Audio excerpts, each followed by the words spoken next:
What is going on, Jet fans? Matt O'Leary back with another video. Today what I wanted to do was go through my winners and losers from week 1 of Jets camp. Stock up, stock down, whatever it is that you want to call it. We'll talk about guys who are trending up and guys who are trending down, in my opinion. Obviously, all this is subjective, so I want to hear who you guys think are winners, losers, stock up, stock down, whatever it is you want to call it, in the comments. I have 3 for each. So my first winner is Brilan Allen. Really impressive start to training camp for me. He looked really good in camp a year ago, and then was kind of just okay in the regular season. I think it started out pretty solid and then kind of tailed off in the second half. But I think something we have to remember was just how young he was last year for the New York Jets. He played his rookie season at just age 20 years old. Now in year 2, still just 21 years old. I think he's going to be used significantly more this year than what he was a year ago.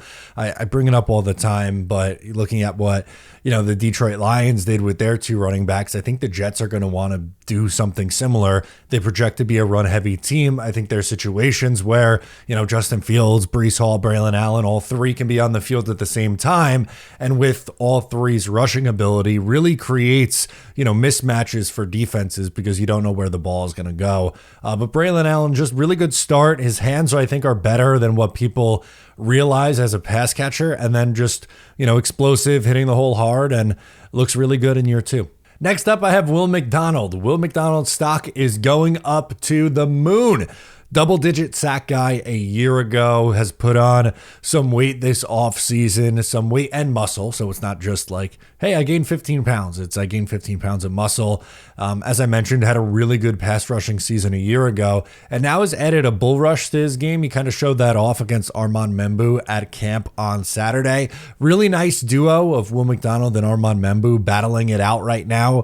Membou called Will McDonald his biggest op currently, and I think Membou's held his own so far. McDonald's beaten him a couple of times. That's expected, right? You're not going to win every single rep as either a pass rusher or offensive lineman. But for Will McDonald, I'm expecting big things for him again this year. It's very rare to see multiple back-to-back double-digit sack seasons for Jets. We just don't see that very often. I think the last one to do it was Sean Ellis, if memory serves correct, which is a long time ago. But Will McDonald, I think, can really push hard to do that again this year.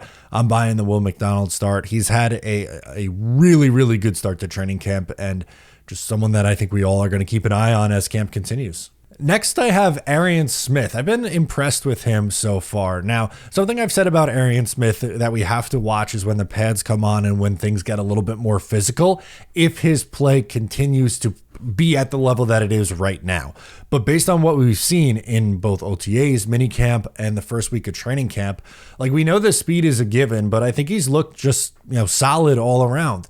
Hands have been fine, no issues with drops. In the second half in the losers, we'll talk about some guys who've unfortunately landed on this board and have had some issues catching the ball, but not an issue so far for Aryan Smith.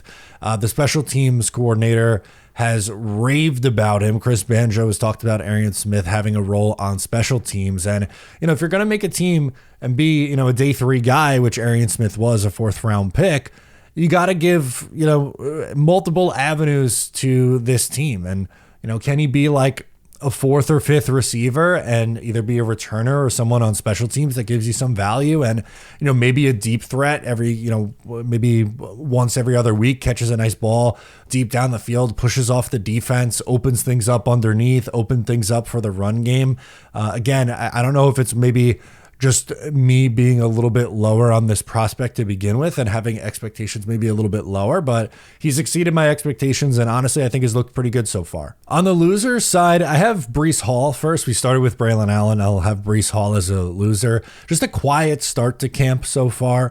Nothing really crazy explosive just yet. He did have a fumble yesterday, and ball security was an issue for him a year ago with fumbles and drops, and maybe this is more to do with just Brilan Allen's start to camp and him really being more the talk of that running back room. This is not to say that, he can't have a good season this year or that he won't look better in week 2 of training camp.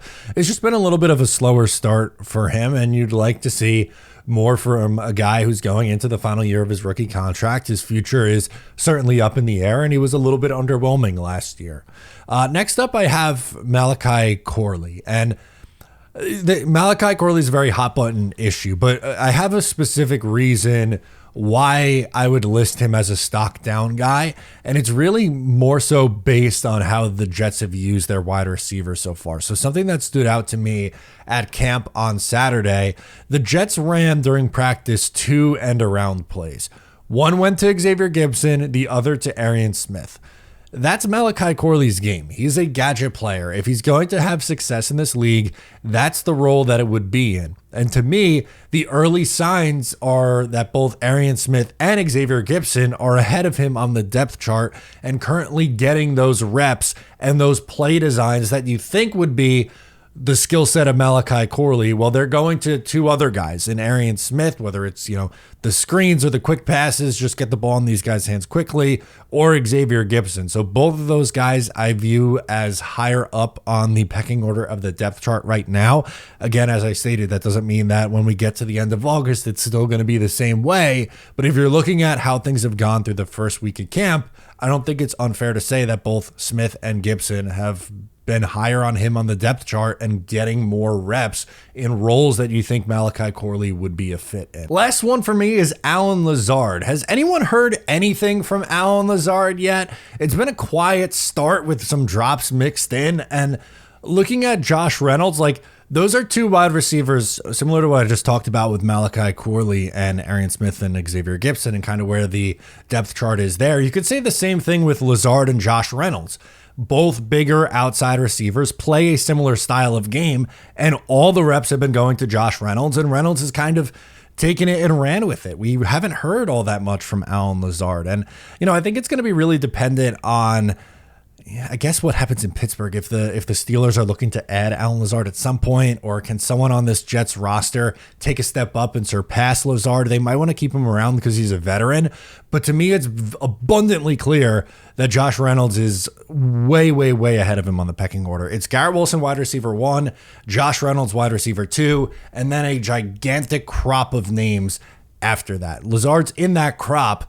I just don't know how he's going to fit into this offense just yet. That's going to do it for me on this one, guys. Thank you so much for tuning in. Let me know again in the comments who you have as a stock up and stock down. Subscribe here if you're new, and I'll catch you next time.